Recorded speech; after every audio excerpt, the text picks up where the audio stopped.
Hey everyone, and welcome to the Hamilton Arts Awards. My name is Gavin Stevens, and I'll be the host and MC for this year's festivities. You might have seen me on CTV or the Comedy Network, possibly CBC, but I also host my own podcast called Uncolonized. Some of you might be thinking, Gavin, how come you're going into my ear holes and not in front of my eyeball places? That's because this year's award show is going to be a podcast. For those of you my age and a little bit older, a podcast is a radio play on the internet.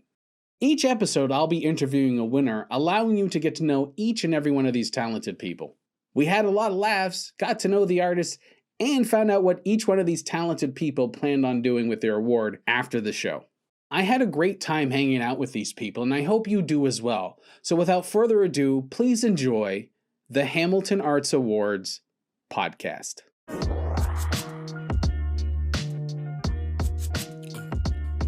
Janet Rogers is a Mohawk Tuscarora writer from the Six Nations territory of the Grand River, where she operates the Ojitsto publishing label. Janet works in page poetry, spoken word performance poetry, video poetry, and recorded poetry with music. She is a radio broadcaster, documentary producer, and media and sound artist. Over the past 11 months, Janet has been the Mabel Pugh Taylor Artist in Residence, a joint effort with McMaster University and HPL. The Arts Awards are pleased to have commissioned a series of recordings from Janet that will appear in each episode of our podcast series. Mesmeric. Meditation as deep as dark space, kept in mesmeric state. Connecting to the unknown. Media fixations become distractions. The everyday mundane no longer holds my focus.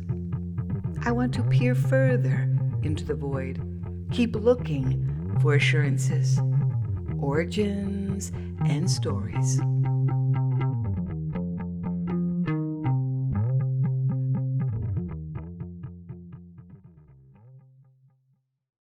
I turned 46 this year. I'm on the other side of 40 now. It's kind of relaxing, right? It's my new thing is that I tell people I don't go on social media. It's the new I don't watch TV kind of thing. It's pretentious, but it's fun because I'm not participating in society and I don't care. And I think that's the important lesson as you get older. You ever see old men? My dad doesn't participate in society. I've seen that man change his pants in a Sears parking lot. That's freedom. Turning 40 was tough, When I turned 40, everything changed. The best part about turning 40, though, I'll tell you, is that you don't need an alarm clock because your fear and regret will wake you up at the crack of dawn every morning. I'm just mortgage, and I get out of bed. That's how I do it. I started waking up at 6:30 on the dot when I turned 40. I don't know what it is. And it might seem like nothing, but I do this for a living. I tell jokes till 2 a.m. in the morning, and I can't sleep past 6:30. I think it's because my body knows it's dying, and it doesn't want to miss anything. And it's oh, what are we doing today, Gavin? I'm looking at coupons, buddy. Relax. All that being said, I have a podcast called Uncolonized. Each week, my friend Daniel Grant and I talk about social issues, political issues, pop culture issues, and racism in Canada, and we make it funny. I know that's hard to understand, but if you listen to it, you'll get it. You can listen to it on Apple Podcasts, Spotify, Google Podcasts. Anywhere you listen to podcasts, you can get Uncolonized. Karen Ancheta is an actor by training, a storyteller with the Hamilton 7, and a co-founder of the Porch Theater as well as the Garden Project. My name is Karen Ancheta, and I am a classically trained actor from theater school. But for survival, I've had to do many different things in the arts. Many things. I wear many hats. How did you get into theater / storytelling? Well, for theater, I'd say that I probably in high school, I went to Hill Park Secondary, and a wonderful, wonderful man by the name of Bill Cook did musical theater there. And I kind of got my appetite wet to do theater in high school. And then I think a school trip to England, and seeing where we just saw theater every day, twice a day for 10 days. really solidified it. And then I needed to get out of Hamilton, and I went to Toronto to do theater school. And then it kind of solidified from there. I think in terms of storytelling, I guess I've always been a storyteller, but my introduction to Lisa Pijuan Nomura kind of, I guess, enhanced my storytelling because we did shows at the Staircase Theater every month for like uh two, I don't know, it was like a year or 2 years. We did it. We have a storytelling collective, the Hamilton Seven, and we would meet and we would share stories, and then we would perform them on a Sunday night. What does the art scene mean to you here? The art scene is about community. It's about people that are good at wearing different hats. I feel like people just do where they're, whatever medium is inspiring them at the moment. Like people will go from theater acting and then like jump over and explore collage, say. And then they'll go and do their admin. And then they're just able to, there's a nice flow to how people function here out of survival, but also just, I don't know. I think that there's room for that here, which is really, really nice, actually. What do you miss most about pre-COVID? Oh, I miss I miss gathering and sharing a meal with good friends and not having to worry about my safety. I have to keep my parents safe. They're older. So honestly, we have just cocooned. We just decided to bubble with them, and we've just cocooned and forsaken everyone else, unfortunately. But it's just what you have to do. You're one of the co-founders of the Porch Theater. How did it all come together? Haha. Well, being here in Hamilton, I've always known that there should be more multicultural theater. And I had been talking to uh, Aaron Jan, and he just graduated from York. And I said, "Hey, why don't you come back and we can do something?" And he said, "No, I'm not coming back there. There's nothing there." So 4 years passed, and then we met each other again at the Factory Theater in the courtyard. I was doing Through the Bamboo by the Uwe Collective during the Toronto Fringe.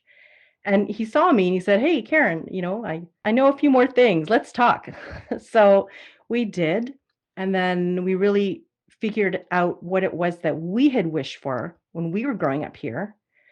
And also, we kind of thought there needs to be more paying opportunities here in Hamilton, because there's a lot of volunteer stuff here, which is really lovely, but it would be nice to get paid, for the work that you do. So we're like, okay, how are we gonna let's do something. Let's make more opportunities for people to do art, do theater, and get paid. So that's how Porchlight Theater came about. In your bio, you talk about getting people paid, like what you just said. How big of an issue in Hamilton is it? I think it's actually getting better. I mean, I remember my sister, who's a musician, telling me that in Vancouver, when she first got there, she said that everybody did everything for free.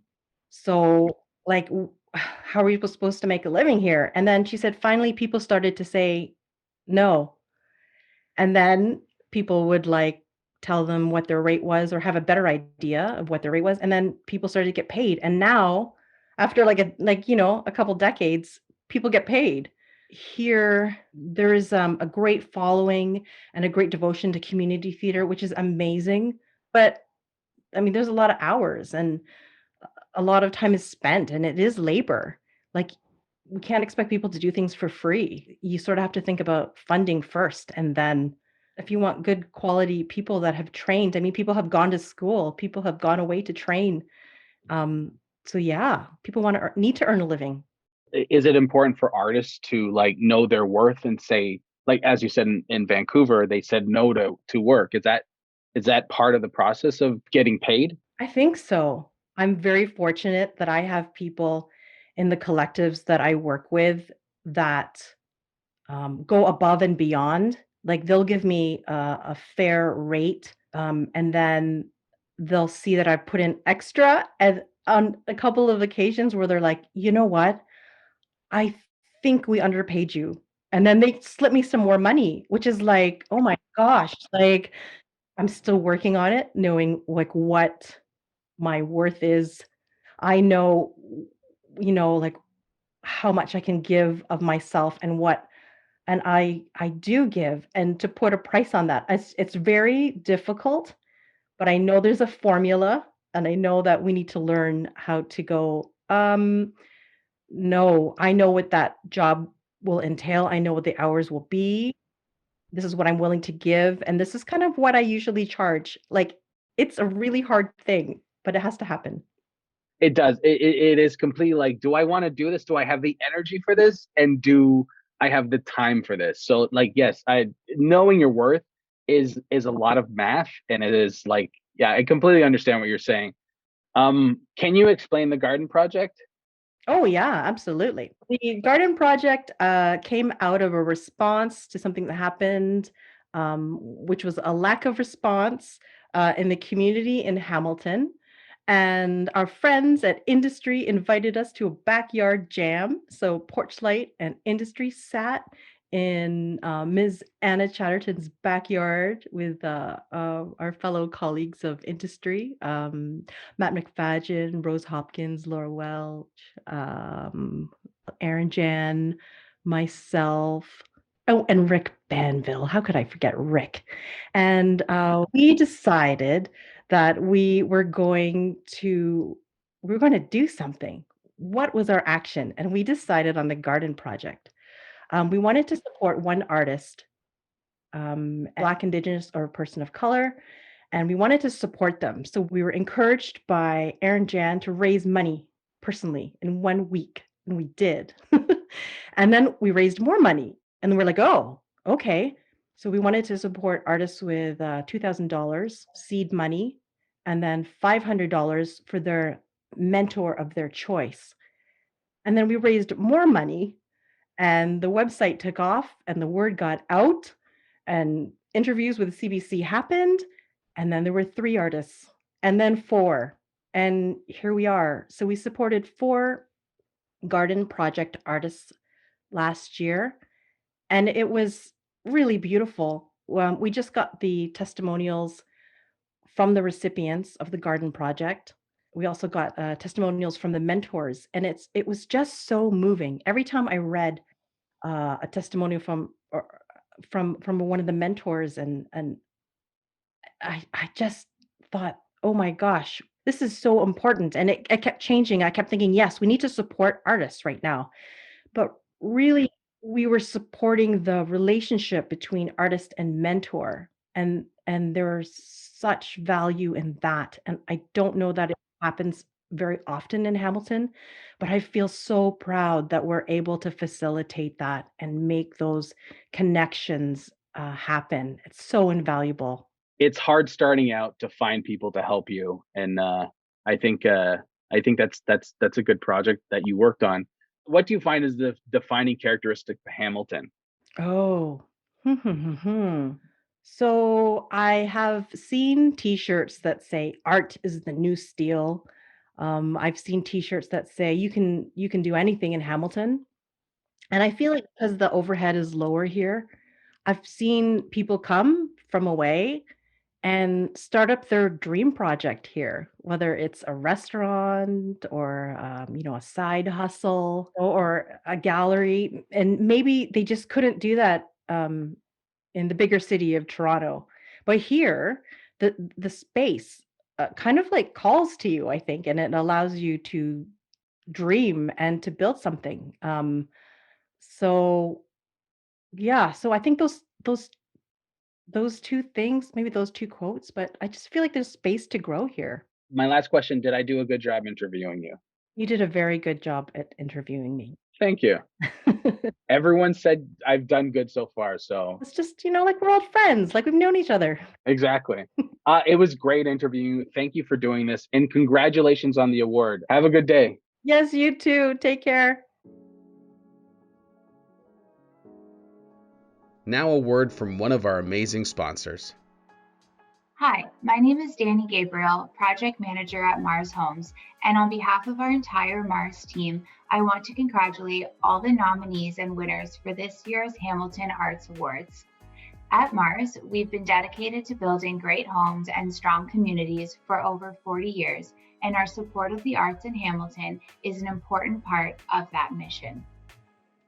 Along with supporting the Arts Awards, we have also partnered up with an Instrument for Every Child, the Hamilton Philharmonic Orchestra, and Supercrawl to ensure music and art can flourish in our community well into the future. In addition, we produce an original live music web series called The Mars Garage, where local musicians can perform and have their music reach new audiences. Check it out on Facebook and YouTube. The arts make our community vibrant and exciting. That's why we are so proud to support the Hamilton Arts Awards and support all of you, the nominees and winners, as you make our community better and brighter. Thank you for all your contributions. That's episode 7, everyone. Thanks for tuning in. I had a great time interviewing Arts Creator Award recipient Karen Ancheta, and I hope you enjoyed it as well. The music in today's episode was by Paulo Leon Riaz, Tara Lightfoot, Dylan Hudecki, and Aline Felice.